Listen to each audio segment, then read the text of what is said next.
샬롬, 저희 채널에 접속해 주셔서 감사합니다. 랍비 샤피라입니다. 여러분 모두가 지난 24시간 동안 이스라엘에서 일어난 사건들, 후티가 벤구리온 공항을 공격한 일을 보셨을 거라 확신합니다. 오늘 저는 성경 말씀에서 직접 드러나고 우리 눈앞에 펼쳐진 충격적인 예언을 여러분께 공개하고자 합니다. 하지만 그 전에 첫 번째로 중요한 것은 이 영상을 처음부터 끝까지 꼭 시청해 주시는 것입니다. 오늘 여러분께 전해야 할 중요한 가르침이 있습니다. 두 번째로 약 15개월 전 저는 에돔의 몰락이라는 메시지를 여러분께 전했고 그에 앞서 뉴 하마스를 발표한 바 있습니다. 에돔의 몰락은 오바댜 선지자를 통해 열방에 경고를 전한 메시지였습니다. 부탁드립니다. 영어, 스페인어, 한국어, 프랑스어, 독일어를 쓰시는 분은 이 책을 읽어보시기 바랍니다. 단어 하나하나, 글자 하나하나 모두 읽으세요. 이 책은 우리가 지금 어디에 있는지를 정확히 설명해 줄 것입니다. 오늘 우리는 이스라엘에서 중대한 사건을 목격했습니다. 예멘에 있는 후티 세력이 대규모 공격을 감행한 것을 보았습니다. 우리는 이 사진들을 정말로 충격과 공포 속에서 보았습니다. 저 역시 정말로 충격과 공포 속에서 이 사진들을 보았습니다. 성경이 후티에 대해 정말로 예언한 것일 수 있을까요? 정말로? 오바댜서에 대한 제 주석에서 저는 이미 여러분께 예멘에 대해 말씀드린 바 있습니다. 우리가 10월 7일 사건 이전엔 예멘에 대해 아무것도 몰랐던 걸 기억하시죠? 그런데 갑자기 뜬금없이 후티 세력이 등장했습니다. 이것이 예언의 일부일 수 있을까요? 오늘 저는 놀라움과 충격을 안겨줄 몇 가지를 보여드리겠습니다. 선지자 오바댜의 말씀에서 가져온 것으로 어떻게 이것이 미국, 이란 그리고 궁극적으로는 메시아의 도래와 연결되는지를 보여드리겠습니다. 주의 깊게 들어주십시오. 이 영상을 공유하고 좋아요를 눌러주시고 진리를 많은 이들에게 빠르게 전파하는 것이 중요합니다. 선지자 오바댜는 1장 9절에서 다음과 같이 말합니다. 잘 들어보세요. 그는 이렇게 말합니다. 예멘아, 내 용사들이 놀랄 것이라. 이로 말미암아 에서의 산에 있는 사람은 다 죽임을 당하여 멸절되리라. 보시다시피 예멘과 에서, 에돔 사이에는 항상 연결고리가 있습니다.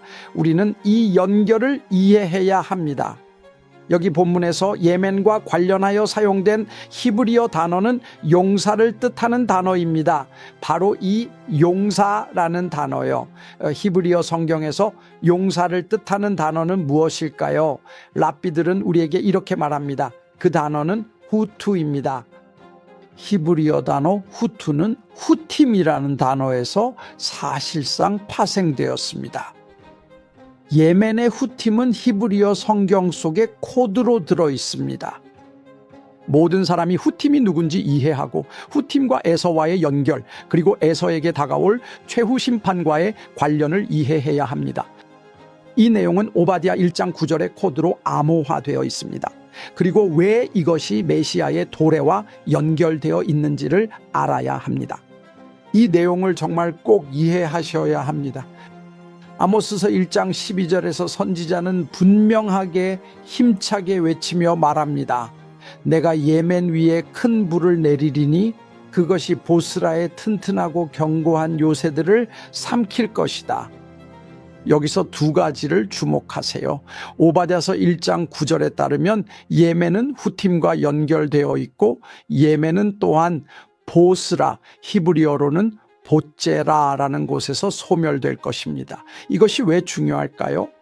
왜냐하면 히브리어로 보스라라는 단어는 짜라, 즉 어려움의 시기와 관련이 있으며 이는 야곱의 환난의 때를 말하고 있기 때문입니다. 야곱의 환난은 언제 일어날까요? 오바댜서 1장 9절에 따르면 야곱의 환난은 후팀이라 불리는 집단이 일어날 때 발생할 것입니다. 이것은 히브리어 성경에 나와 있으며 그들에게 큰 심판이 베짜라, 즉 환난의 때라 불리는 장소에서 임할 것입니다. 왜 이것이 중요할까요? 랍비들은 계속해서 바즈라라는 단어를 후팀과 연결하고 후팀을 예멘과 연결하며 이 모든 것을 이사야서 63장의 말씀과 연결합니다. 이것은 우리가 어디로 향하고 있는지를 알려줍니다. 이사야 63장에 에돔에서 오는 이는 누구인가? 이사야 63장 1절입니다. 에돔에서 오며 홍의를 입고 보스라에서 오는 자가 누군요? 그 화려한 의복 큰 능력으로 걷는 자가 누군요? 그가 이렇게 말했어요. 에돔에서 오며 홍의를 입고 보스라에서 오는 자가 누군요? 그분은 바로 메시아입니다. 잘 들어보세요. 이것은 매우 중요합니다. 에돔에서 오는 이가 누구입니까? 메시아는 바즈라 전투 이후에 에돔에서부터 모습을 드러내실 것입니다. 바즈라는 예멘의 전투이며 이것은 곧 후티와의 전투입니다. 제가 오늘 말씀드리는 내용을 잘 따라오고 계신가요? 형제자매, 여러분, 오늘 밤 이스라엘이 예멘, 즉 후티에 대한 대규모 공격을 감행할 것이라고 발표했습니다. 오바댜 1장 9절은 그들이 멸절될 것이라 말하고 있으며 아모스 1장 12절에서도 그 동일한 전투를 언급하며 불로 소멸될 것이라고 말합니다. 여러분, 후티의 전멸은 우리 눈앞에 임박해 있습니다. 그렇다면 다음 단계는 무엇일까요? 다음 단계는 에돔에서 메시아가 탄생하는 것입니다. 이사야 63장, 아모스 1장 12절, 그리고 오바댜 1장 9절이 우리 앞에 놓여 있습니다. 엘리에제르 랍비가 푸시카타 디 라비 엘리에제르에서 하는 말을 들어보세요. 거기서 이렇게 말합니다. 말이래, 이스마엘의 자손들이 세 차례의 고난의 전쟁을 이 땅에서 일으킬 것이다. 이는 그들이 칼을 피하여 도망하였음이라고 말한 것과 같으니 여기서 칼은 전쟁을 의미한다. 첫 번째 전쟁은 아라비아 숲, 즉 예멘 근처 아라비아 지역에서 일어날 것이며 이는 뽑힌 칼로부터라. 또 다른 전쟁은 굽은 활로부터 바다에서 일어날 것이며 그 후에는 마지막 전쟁으로 이어질 것이라. 보스라에서 시작될 전쟁은 이스마엘과 에돔 사이의 전쟁으로 앞선 두 전쟁보다 더 고통스러울 것이다. 이는 이 전쟁의 고통으로부터라고 말한 것과 같다. 그리고 그 결과는 무엇인가? 그곳에서 다윗의 자손이 번성하게 되고 결국 두 왕국의 멸망을 보게 될 것이다. 형제자매 여러분, 앞으로 일어날 사건들의 순서를 말씀드리겠습니다. 여러분이 지혜롭게 되어 우리 앞에 놓인 일이 무엇인지 이해할 수 있도록요. 이스라엘이 보제라, 즉 보스라와의 전쟁을 벌일 것입니다. 이스라엘뿐만 아니라 에돔 스스도 보스라와의 전쟁을 벌이게 될 것입니다. 어디서 일어나냐고요? 여기서 이미 말해주고 있습니다. 예멘에 있는 후티라고 불리는 집단을 상대로 한 것입니다. 성경이 우리에게 말해주고 있는 대로입니다. 놀랍지 않습니까? 그 결과는 무엇이 될까요? 이로부터 마지막 전쟁이 탄생할 것입니다. 그것은 에돔과의 전쟁입니다. 그리고 이스마엘과의 전쟁입니다. 우리가 지금 향하고 있는 방향과 우리가 보고 있는 것은 모든 전쟁들의 전쟁으로 이어질 진통입니다. 그러므로 성경에서 여기서 말하는 서로 싸우게 될 민족들이 누구인지 나올 때 여러분은 그것을 이해해야 합니다. 예멘과의 전쟁 이후에 올 것은 모든 전쟁의 끝입니다. 그러므로 먼저 예멘이 불타게 될 것입니다. 그리고 그것이 벳자라트, 즉 야곱의 환난의 본격적인 시작이 될 것입니다.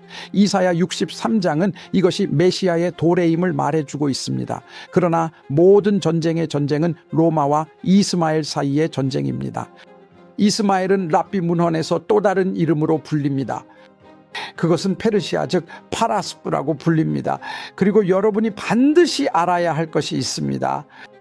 페르시아에는 다른 이름도 있습니다. 랍비 문헌에서 페르시아는 곰으로 알려져 있습니다. 곰은 누구입니까? 곰은 러시아를 상징합니다. 페르시아와 러시아는 동일한 존재입니다. 우리는 방금 이스라엘과 에돔이라 불리는 또 다른 나라가 예멘과의 전투에 들어갈 것이라는 징조를 받았습니다. 오바댜 1장 9절이 말하듯이 이것은 결국 우리를 최후의 전쟁으로 이끌게 될 것입니다. 이제 숨을 고르고 우리 앞에 다가올 일을 알아야 합니다. 다음과 같이 말합니다. 랍비 여호수아 벤 레위가 말하길 로마는 결국 페르시아의 손에 넘어가게 될 것이다. 에돔이 페르시아에게 정말로 무너진다고요? 오늘날 이렇게 서로 싸우고 있는 나라는 단 두 나라뿐입니다. 그 두 나라는 바로 미국과 이란입니다. 미국과 이란 사이에 평화협정이나 어떤 형태의 합의가 있을 것이라는 말은 믿지 마십시오. 그런 일은 일어나지 않을 것입니다. 왜냐하면 여러분, 그것이 바로 다가올 모든 전쟁 중에 전쟁이기 때문입니다. 그리고 여기서 랍비들은 에돔이 페르시아에게 질 가능성이 크다고 말합니다. 제가 지금 말씀드리는 내용을 이해하고 계신가요? 가능성은 두 가지뿐입니다. 페르시아가 누군지는 알고 있어요. 오늘날 페르시아와 갈등 중인 나라가 어디죠? 오늘날 페르시아, 즉 이란은 미국과 갈등 중입니다. 미국은 에돔입니다. 하지만 랍비들은 이에 동의하지 않고 또 다른 가능성이 있다고 말합니다. 그것은 페르시아가 에돔의 손에 넘어가게 될 운명이라는 것입니다. 여러분, 이란이 에돔에게 넘어가게 될 가능성이 있으며 그로부터 메시아의 탄생이 이루어질 수 있다는 것입니다. 어느 쪽이든 우리 앞에 다가올 최종적인 갈등은 미국과 페르시아 사이의 것입니다. 그리고 여기서 아보다 자라 EA에 나오는 랍비들의 말씀이 있습니다. 로마 제국이 떠나고 나면 그 뒤를 이어 페르시아 제국이 들어선다고 합니다. 왜 페르시아 제국이 두 번째로 들어서게 되는 것일까요? 그 이유는 로마 제국 이후에는 페르시아 제국이 가장 중요한 제국이기 때문입니다. 우리는 이것을 어디에서 유추할까요? 우리는 이것을 다니엘서 7장 5절에서 유추합니다. 거기에는 이렇게 나와 있습니다. 다른 짐승, 곧 둘째는 곰과 같더라. 여러분, 이것이 지금 무엇을 의미하는지 잘 이해하시기 바랍니다. 후티 방어는 이란의 통제를 받고 있습니다. 미국은 이란과 협상을 하지 않을 것이며 설령 협상이 이루어진다 해도 그것은 곧 무너질 것입니다. 왜냐하면 우리는 지금 눈앞에서 마지막 챕터로 들어가고 있기 때문입니다. 그리고 이 마지막 전쟁에서는 에돔과 페르시아가 서로 싸우게 될 것입니다. 그리고 에돔은 의심할 여지 없이 미국입니다. 그리고 곰이라고도 불리는 페르시아는 러시아와 이란의 동맹을 이끌게 될 것이며 이들이 서로 싸우게 될 것입니다. 충격적인 부분은 랍비들이 이런 가능성을 제기하는 것입니다. 그건 바로 페르시아가 미국을 물리칠 거란 겁니다. 그리고 게마라에서는 이렇게 결론 짓고 질문을 던집니다. 로마와 페르시아는 왜 특별한가? 본질적으로 왜 로마와 페르시아가 가장 많이 언급되는가? 왜 이 두 나라를 콕 집어서 지목할까요? 게마라는 그에 대한 답을 제시합니다. 게마라는 이렇게 말합니다. 사실상 에돔과 페르시아, 즉 이 두 왕국은 그들의 통치가 메시아가 올 때까지 이어지기 때문이라고 합니다. 다시 말해 게마라가 말하는 것은 페르시아와 에돔 사이의 최후의 전쟁이며 여기서 에돔은 분명히 미국을 의미한다는 것입니다. 그 전쟁은 메시아가 오는 날들까지 계속될 것입니다. 형제자매 여러분, 지금 우리는 오바댜 1장 9절의 성취의 날들과 아모스 1장 12절의 날들 속에 있으며 이는 에돔, 즉 미국과 페르시아, 곧 곰이라고도 불리는 나라 사이의 최종적인 충돌로 이어질 것입니다. 우리는 지금 우리가 향하고 있는 이 날들을 이해해야 합니다. 그렇다면 우리는 다가올 날들을 어떻게 이해해야 할까요? 미드라시가 뭐라고 말하는지 들어보세요. 이것은 창세기에서 야곱이 에서의 천사와 싸운 이야기의 맥락에 있습니다. 천사가 말했습니다. 날이 세려하니 나로 가게 하라. 야곱이 당신이 나에게 축복하지 아니하면 가게 하지 아니하겠나이다. 새벽을 바라보며 나아오는 자, 달처럼 아름답고 해처럼 맑으며 깃발을 든 군대처럼 두려운 이는 누구인가? 이 구절은 거룩하신 분, 찬송 받으실 그분께서 이스라엘을 일으키시고 그들을 포로 생활에서 이끌어내실 때를 가리킵니다.